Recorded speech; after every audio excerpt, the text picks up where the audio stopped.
بسم اللہ الرحمن الرحیم۔ سب سے پہلے تو میں یہ چاہوں گا کہ جنہوں نے اس ڈرامے میں کام کیا ہے وہ نظر آئیں تاکہ پتہ چلے کہ کون کہاں بیٹھا ہے۔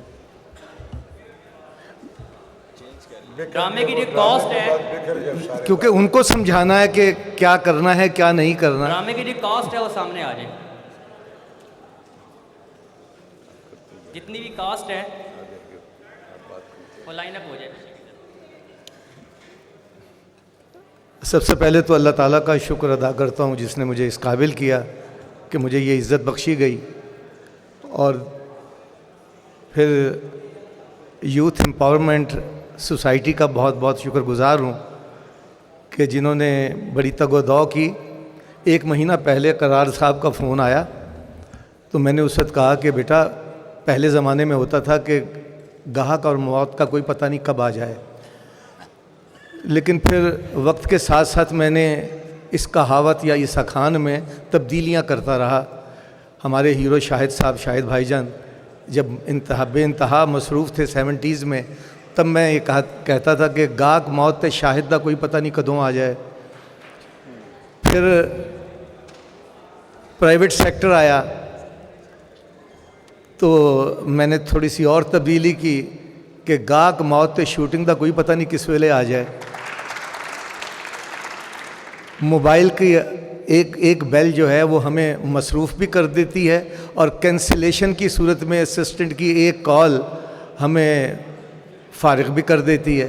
تو میں نے اسے بچے سے کہا کہ بیٹا ابھی تو میں 11، 12، 13 دسمبر کے لیے فری ہوں، لیکن ابھی تو ایک مہینہ رہتا ہے، ہو سکتا ہے کہ میں کراچی چلا جاؤں شوٹ کے لیے یا یہاں ہو جائے، تو اس لیے ابھی نہیں میں بتا سکتا، میں آپ کو کچھ دیر ٹھہر کے بتا دوں گا، پھر آہستہ آہستہ پتہ چلتا رہتا ہے۔ تو ماشاءاللہ جس طرح ہر صبح اٹھ کے آپ ٹوتھ پیسٹ کرتے ہیں، جس طرح ناشتہ کرتے ہیں، اس طرح وہ بھی ہر روز بچہ ہر روز فون کر کے میری مصروفیت پوچھتا تھا۔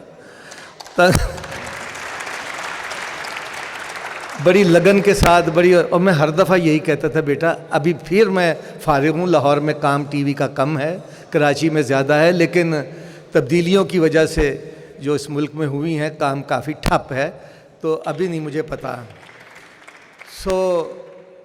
ہوتے 8 دسمبر آ گئی تو اس نے کہا کہ اچھا ہو سکتا ہے آپ چلے جائیں یا کہیں مصروف ہوں تو پیغام ریکارڈ کروا دیں۔ میں نے کہا ہاں، وہ میں پیغام بھی ریکارڈ کروا دیا۔ کل پھر فون آیا کہ کیا پوزیشن ہے سر؟ میں نے کہا انشاءاللہ تعالی میں ضرور حاضر خدمت ہوں گا۔ اور یہ پتہ نہیں اس بچے کی مسلسل 20 دن کی کوشش کی وجہ سے مجھے کام نہیں ملا اور میں لاہور میں ہی ہوں۔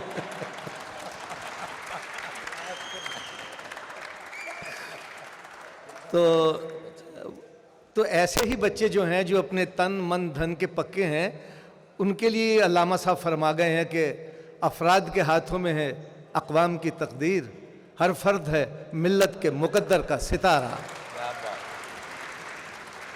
اور آپ سب میرے ملک کی، میرے اس وطن کی تقدیر کے ستارے ہیں، کیونکہ ہم تو اپنا کام کر چکے، اب سب کچھ آپ لوگوں نے کرنا ہے۔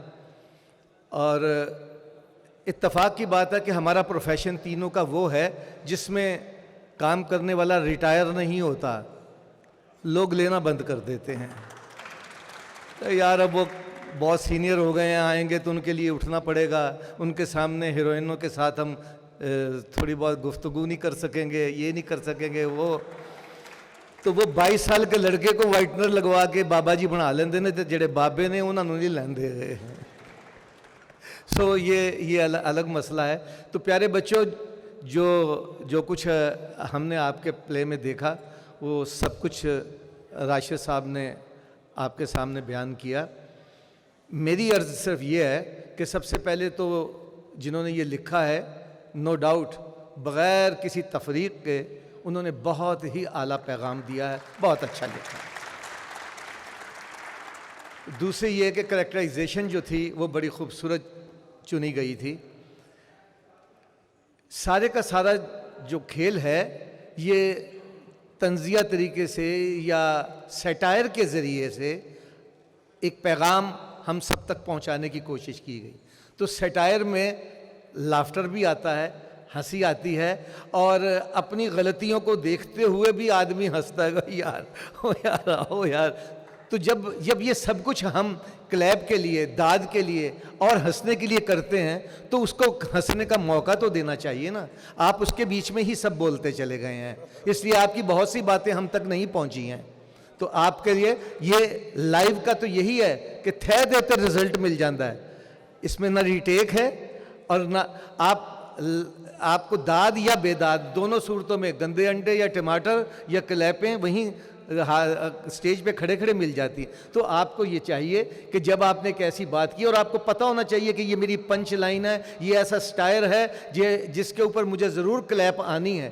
تو اس لیے جو ہی کلیپ شروع ہو آپ سٹل ہو جائیں، سٹیڈی ہو جائیں، اور جب وہ ختم ہو تو پھر اس کے بعد کام شروع کریں. تو 3-4 دوستوں نے کوشش کیا کہ بجا لو.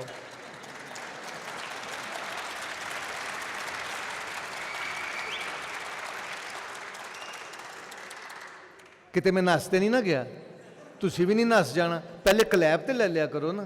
بڑیاں اچھیاں گلاں جنیاں نکل گئیاں نے.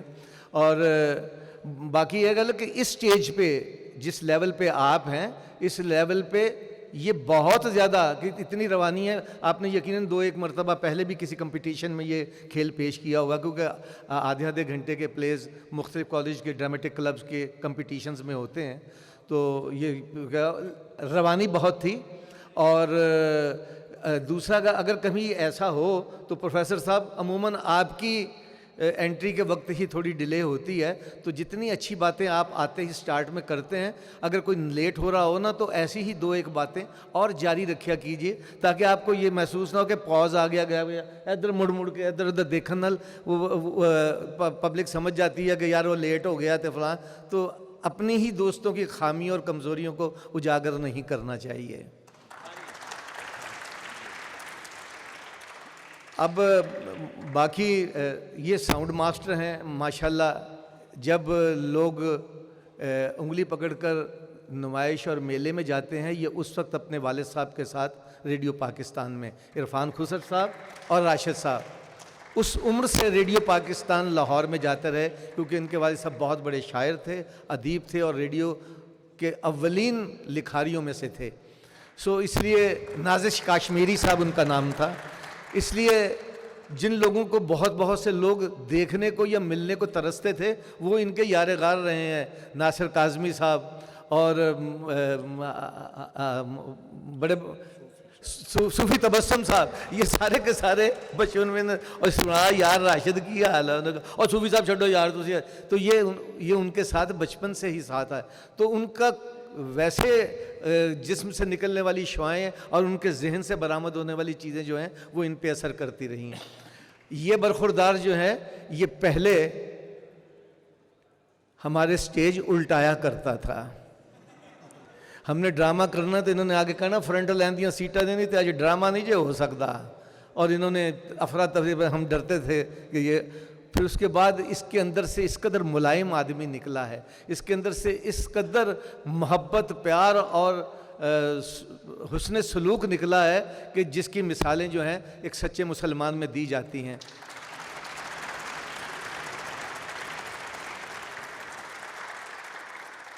نہ صرف یہ ہر سال خود حج کرتے ہیں بلکہ اپنی طرف سے یہ نہیں بتائیں گے، لیکن جب کسی کی نیکی بتانی ہو تو دوسرے کو چاہیے کہ ہر سال کسی نہ کسی کو 1-2 لوگوں کو ضرور حج کرواتے ہیں اپنے پیسے سے. میرے لیے بھی انہوں نے دعا مانگی تھی اور سب دوستوں نے مل کے وہاں، اور میرا نام لے کے کہ پاجی نو اللہ تعالیٰ. تو اگلے قدرتی بات ہے کہ مجھے پرائڈ آف پرفارمنس ملا تو اس کے ساتھ 10 لاکھ روپے ملے. اور پھر میں نے فون کیا جواد وسیم صاحب کو، انہوں نے باقی جتنے بھی پڑے ہیں وہ انہوں نے ڈالے اور ہم میاں بیوی کو اپنے ساتھ حج کروایا. میں اور حامد رانا صاحب جو سونا ہے وہ حج میں ہم ساتھ تھے ان کے. جب صحیح سارے دن ساری رات کے تھکے ہوئے جاتے ہی عمرہ کرنا تھا، تو جو صحیح میں ہم نے چکر لگائے، تو اگر میرے سگے بیٹے بھی ہوتے تو وہ بھی میری وہ خدمت نہ کرتے جو نسیم وکی نے اور افتخار ٹھاکر نے کی ہے. یہ 2 سال کے بعد اللہ تعالیٰ نے مجھے یہ موقع دیا ہے کہ میں اس بات کو دہرا سکوں، کیونکہ 2 سال میں ہم ملے ہی نہیں ہیں ایسی جگہ پہ کہ جہاں میں اپنے بچوں کو، اپنے آنے والی نسل کو، اپنے ان لوگوں کو بتا سکوں جن کے دلوں میں یہ بستے ہیں کہ یہ صرف ایکٹر نہ سمجھنا، اس کے اندر ایک درویش ہے اور انتہائی. اب انہوں نے بیڑا اٹھایا کہ پاجی نو لے کے جانا، اور مجھے پوری یقین امید ہے کہ یہ ضرور جائیں گے اس سال حج پہ. خالد بٹ صاحب کا بہت بڑا پن ہے یہ کہ وہ اپنے جونیئر کی اس انداز میں تعریف کر رہے ہیں. تو میرا خیال ہے کہ جس طرح انسان کو بھوک لگتی ہے تو پیٹ کی بھوک کھانے سے بجھتی ہے، اور پرفارمنس کی بھوک اپریسیشن سے بجھتی ہے، اور اپریسیشن کا سب سے سستا طریقہ تالیاں ہیں. اور مجھے لگ نہیں رہا کہ آپ لوگ لاہوری ہیں، پتہ لگے کہ آپ لوگ لاہور شہر کے ہیں. بہت شکریہ. اس سے پہلے کہ جناب افتخار ٹھاکر صاحب کی طرف وہ جائیں، میں آخری بات کہنا چاہتا ہوں. امجد صاحب کا ہم نے ڈرامہ تو بہت کیا ہے، ان کا مجھے کوئی شعر یاد نہیں ہے، صرف ایک یاد ہے. وہ میں جب بھی مجھے کوشش کر کے موقع ملتا ہے میں کہہ دیتا ہوں کہ محبت ایسا دریا ہے کہ بارش روٹ بھی جائے تو پانی کم نہیں ہوتا.